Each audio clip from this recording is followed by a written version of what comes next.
Lockdown में corona है सबका रोना, डरने वाली बात नहीं है, सावधानी हमको रखनी है, 1 मीटर की दूरी से ही बात है हम सबको करनी है। बच्चों आओ पढ़ो सभी, कोरोना से डरो नहीं, बच्चों आओ पढ़ो सभी, कोरोना से डरो नहीं, पढ़ना लिखना है सबको, आगे बढ़ना है सबको।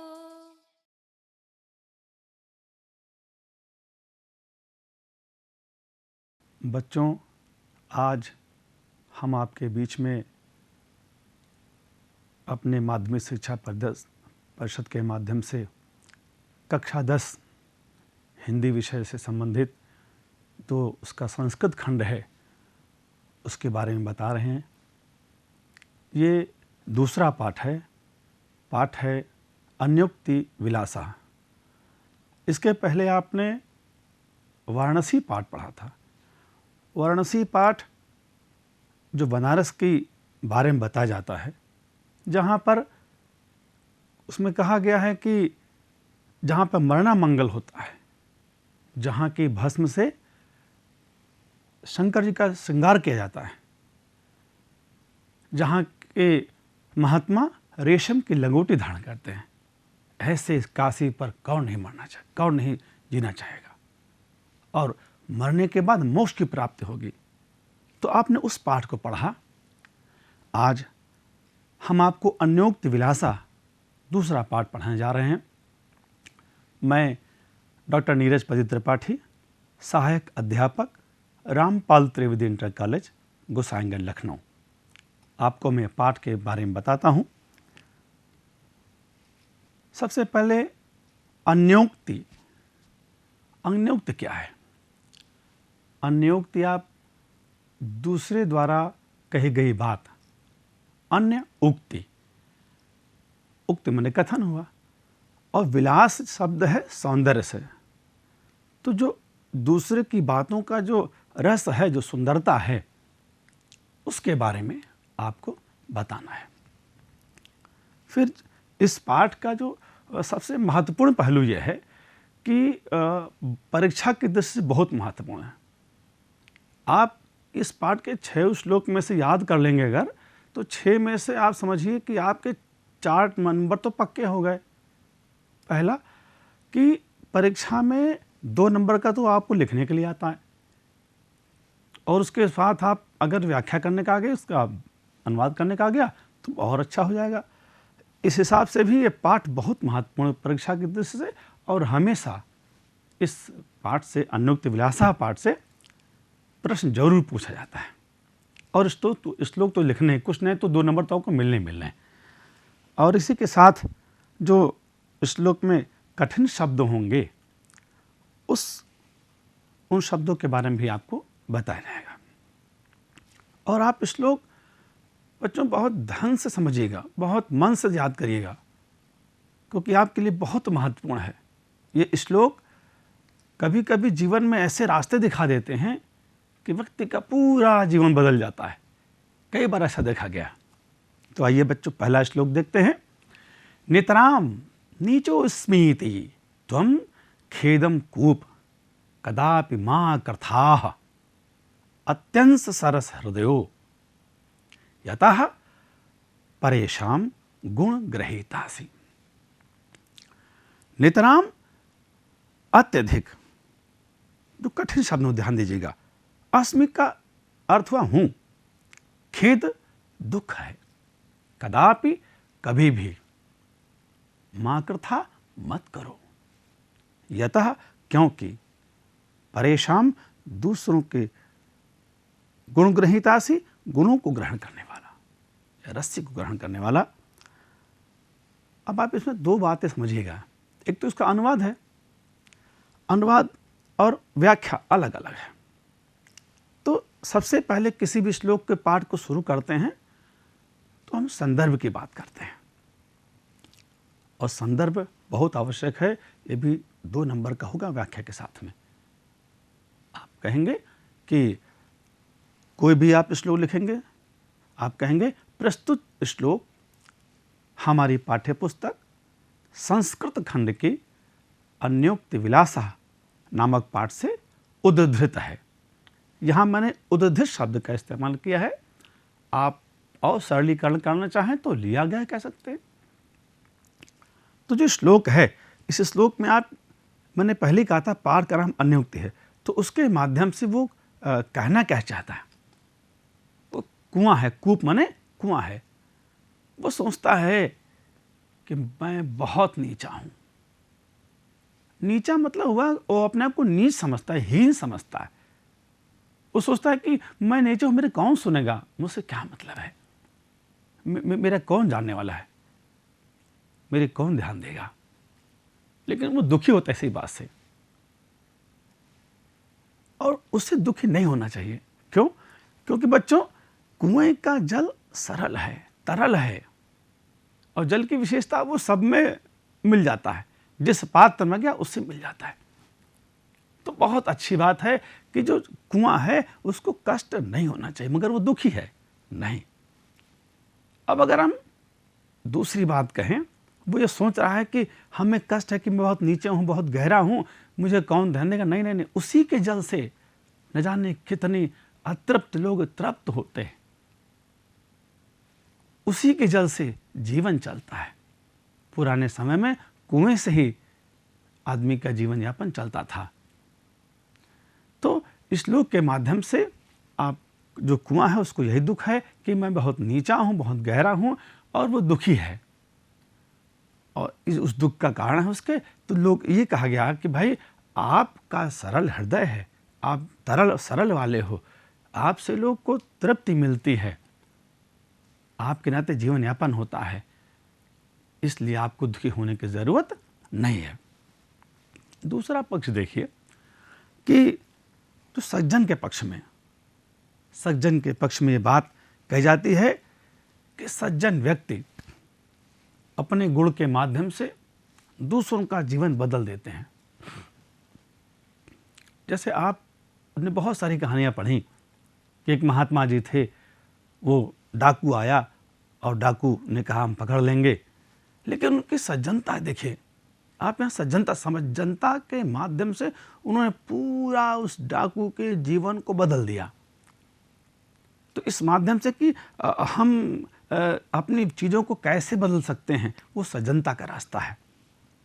इसलिए इसमें दुख नहीं करके सुख का एहसास हो चाहिए कि वो समाज को अपनी चीज़ देता है, अपना तन देता है, अपना मन देता है। आइए बच्चों, हम अगला श्लोक देखें। श्लोक है, नीर क्षीर विवेके हंसालस्य त्वमेव तनुषे चेत विश्वस अस्मिन् आधुन्या कुलव्रतम पालिष्यति कह। इस श्लोक को जरा गौर से समझिएगा। आपके जीवन के लिए बड़ा महत्वपूर्ण है। पहला नीर, नीर माने जल हुआ, और जल की विशेषता मैंने अभी आपको बताया, कुएं के माध्यम से आपने सीखा था जल कितना महत्वपूर्ण हमारे लिए है। और क्षीर माने दूध। फिर एक शब्द आया है विवेके। गजब की बात यहाँ है कि विवेक ही जीवन का सब कुछ है।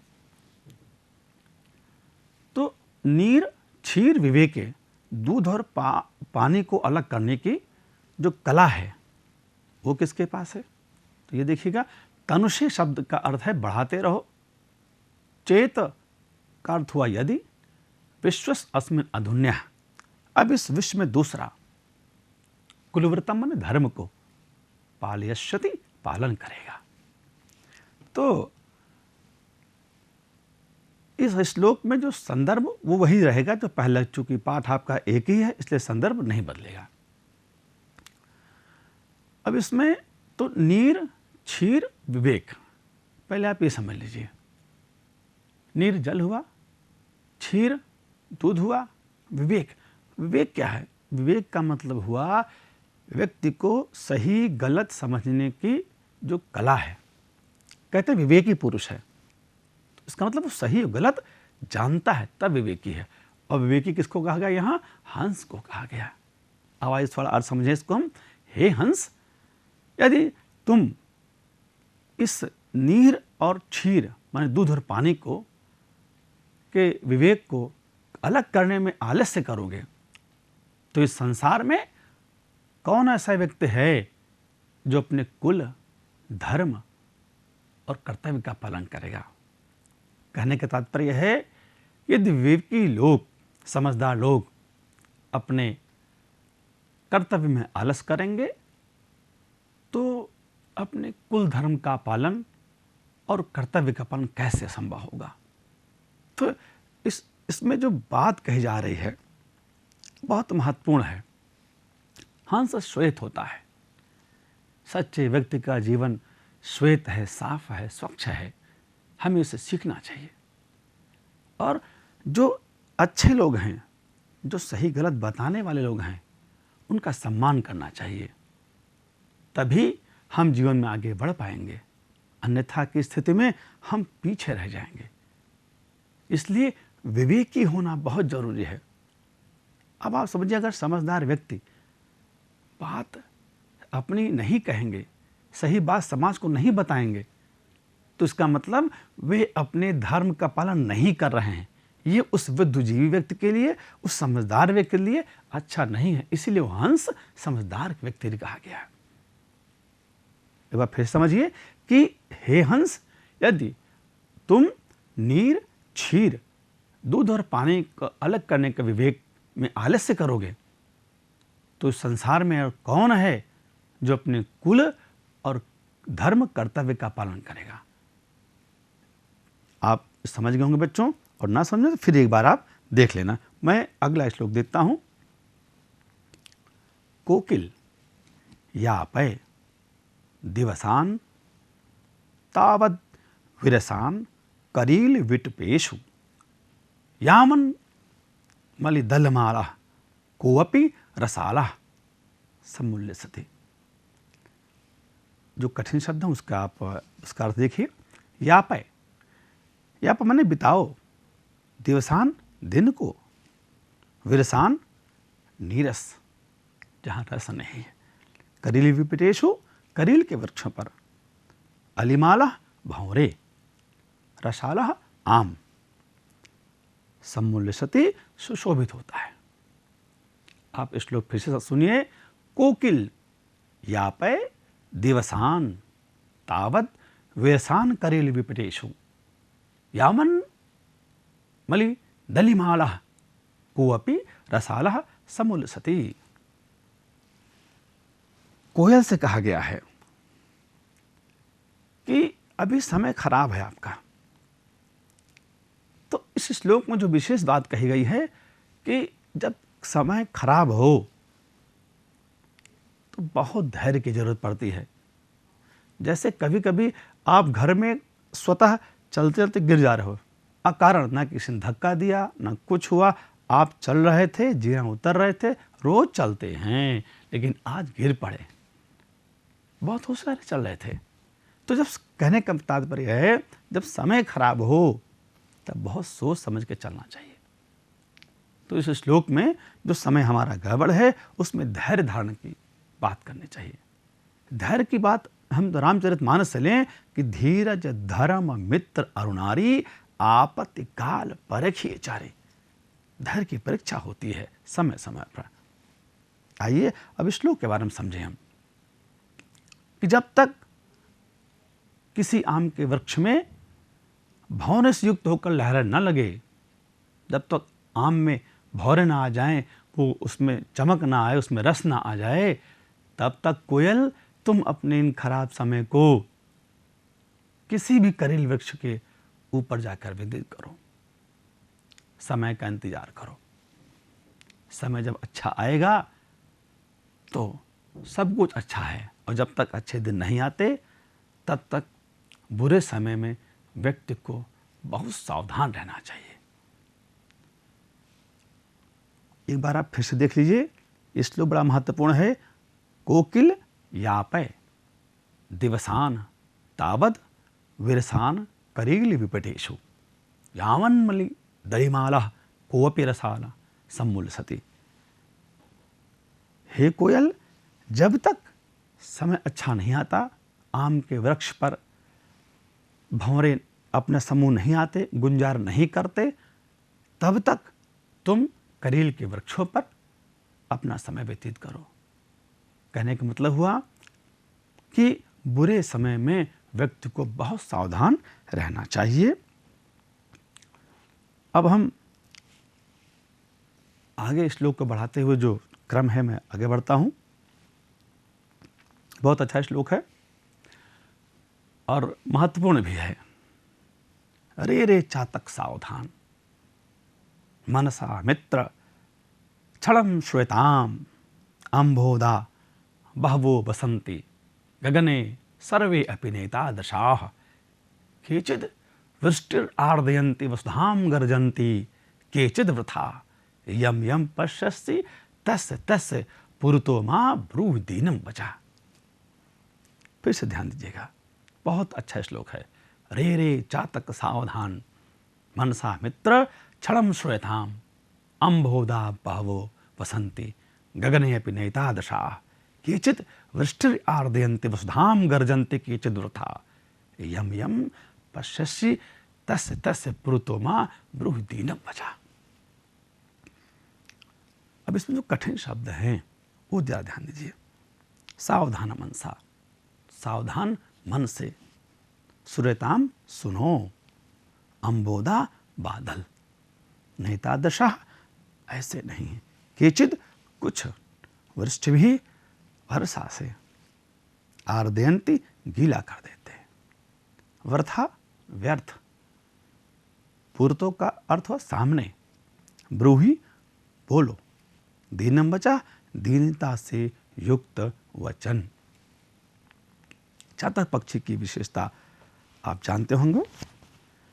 कहा जाता है कि चातक पक्षी स्वाति नक्षत्र में जल ग्रहण करता है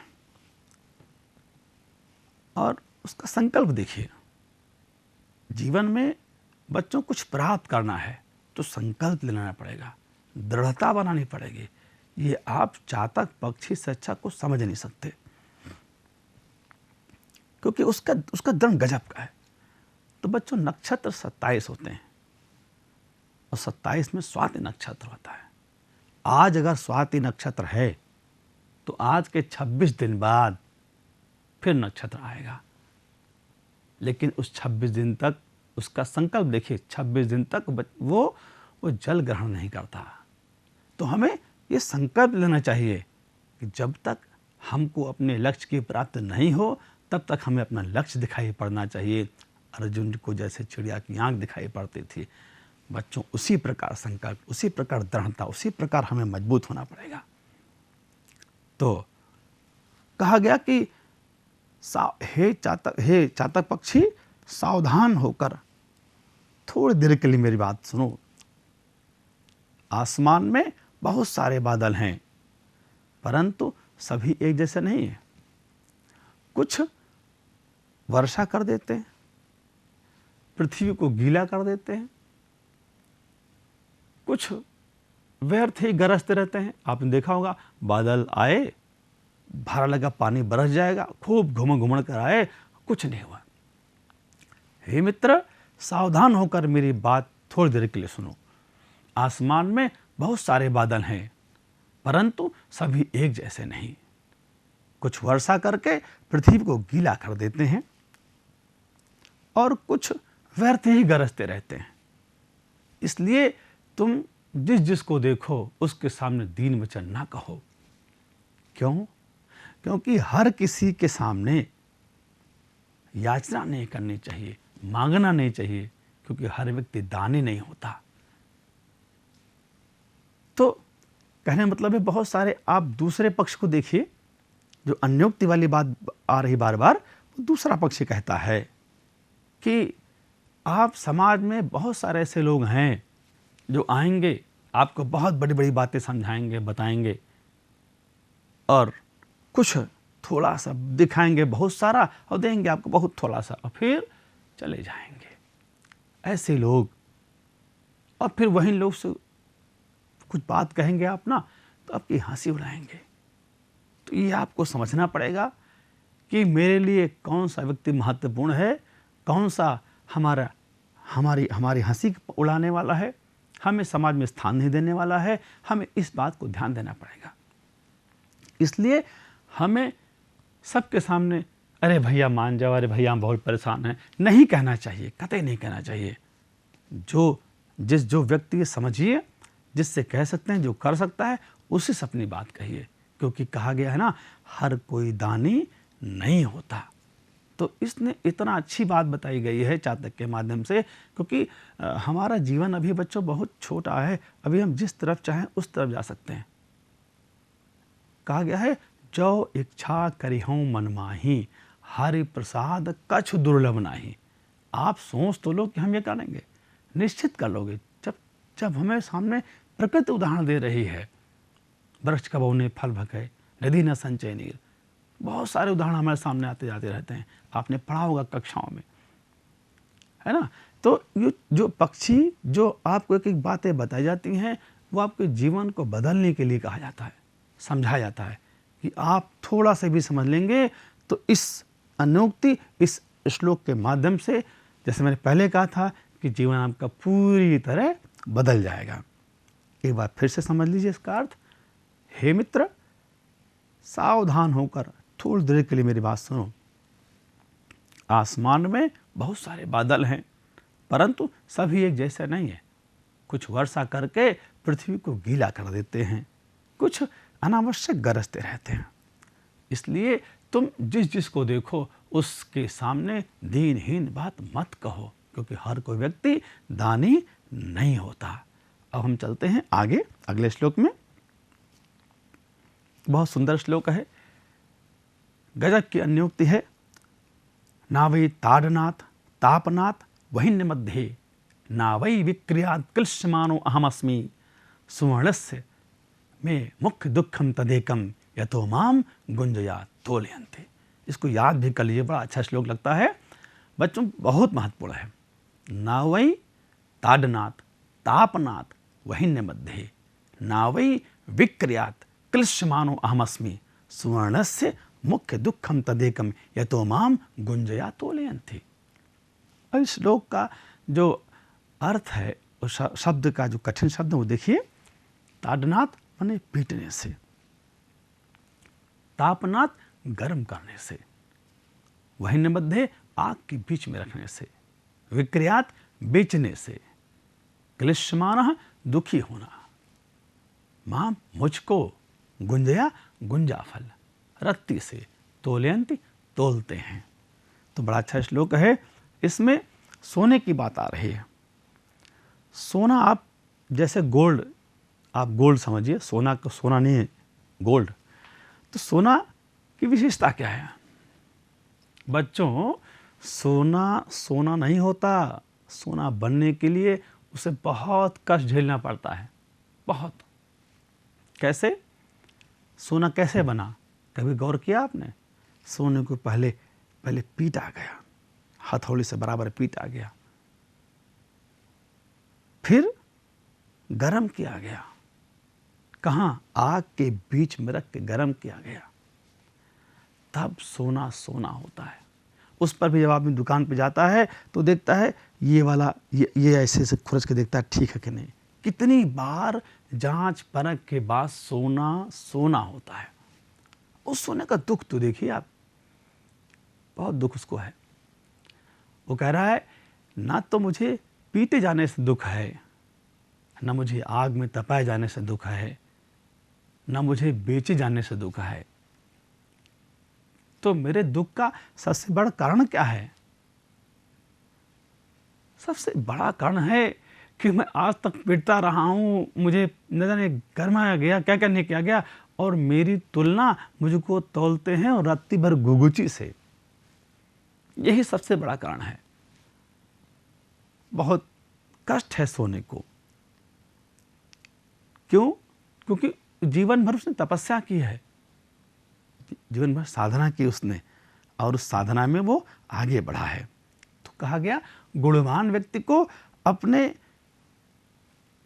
बात को रखने का समय मिलना चाहिए।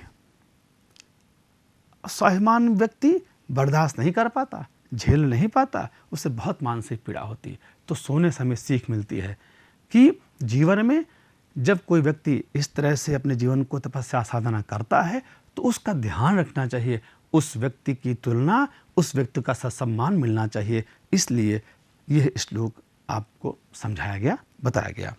बच्चों अब आगे हम देखते हैं। रात्रि गमिष्यति भविष्यति सुप्रभातम भास्वान उदेश्यति हंस्यति पंकजाली इत्थम विचिंतित कोशगते दुर्विफे हा हंत हंत नलिनीम गज उज्जहार।